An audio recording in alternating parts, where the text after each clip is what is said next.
Doctor Mirza Ghalib, নির্বাচন শুধু জনগণ দিয়ে নয়, প্রশাসনকে অবশ্যই আমাদের যার যার নির্বাচনী এলাকায় প্রশাসনের যারা আছে তাদের সবাইকে আমাদের আন্ডারে নিয়ে আসতে হবে। আমাদের কথায় উঠবে, আমাদের কথায় বসবে, আমাদের কথায় গ্রেফতার করবে, আমাদের কথায় মামলা করবে। প্রাইমারি স্কুলের মাস্টার দাড়িপাল্লার কথা বলবে, উচ্চ মাধ্যমিক বিশ্ববিদ্যালয়ের শিক্ষক নুরুল আমিন ভাইয়ের ফটিকছড়িতে দাড়িপাল্লার কথা বলতে হবে। পুলিশ আপনার পিছনে পিছনে হাঁটতে হবে। ওসি সাহেব আপনার কি প্রোগ্রাম সকালবেলায় জেনে নেবে, আপনাকে প্রটোকল দিবে। কথাগুলো জামায়াত ইসলামের কেন্দ্রীয় কর্ম পরিষদের সদস্য চট্টগ্রাম 15 আসনের মনোনীত প্রার্থী শাহজাহান চৌধুরী বলেছেন।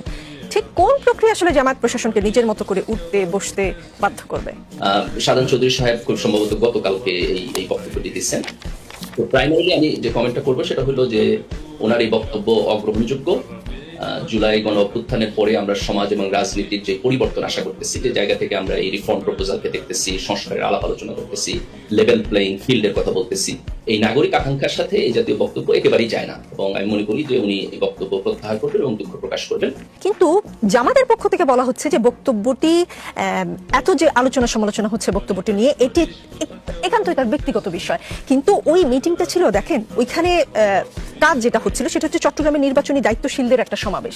জামাতের একদমই যারা জামায়াতের কর্মী বা চট্টগ্রামের নির্বাচনে বিভিন্নভাবে যুক্ত তাদেরকে নিয়ে একটি সমাবেশ, সেখানে জামায়াতের আমিরও ছিলেন।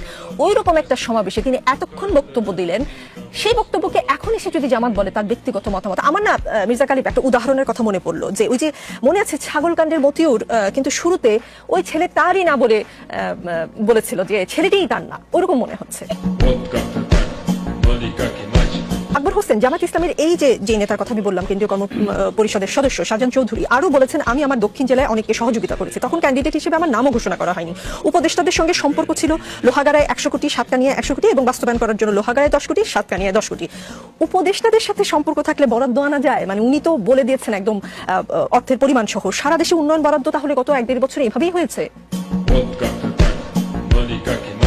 ডক্টর মির্জা গালিব, শাহজাহান চৌধুরীর প্রসঙ্গ আসলে এখনো শেষ হয়নি। তিনি আরো বলেছেন, এক একটা নির্বাচনী এলাকায় ভোট সেন্টার সর্বনিম্ন 120টি, সর্বোচ্চ 172টি, প্রত্যেকটা সেন্টার ভিত্তিক 10টা করে পাড়া। সম্মানিত নমিনি বৃন্দ, আপনারা কয়টা পাড়ায় পৌঁছেছেন? প্রত্যেকটা পাড়ায় তো আপনাকে পৌঁছতে হবে। আর করুণ সুরে আমার মা বোনদের চোখ থেকে পানি বের করতে হবে। ইনশাল্লাহ এভাবে যদি করেন, আল্লাহ আমাদেরকে কবুল করুন।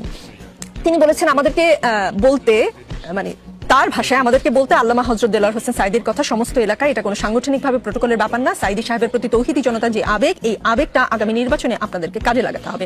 আপনারা বলবেন ভোট সেন্টারে ছোট ঘরের মধ্যে আপনারা একটু সাঈদী সাহেবের চেহারাটা খেয়াল করবেন, এই কথাটা বলতে পারবেন না। ভোট দিতে যাবেন, আল্লামা সাঈদী হযরত সেখানে উপস্থিত থাকবে, তার চেহারাটা একটু খেয়াল করবেন। অন্য মার্কায় ভোট দিতে পারবেন না, সাঈদী সাহেবের দাড়িপাল্লা মার্কায় আপনাকে ভোট দিতে হবে। এই কথা যদি মহিলাদেরকে বলেন, একটা ভোটও বাইরে যাবে না।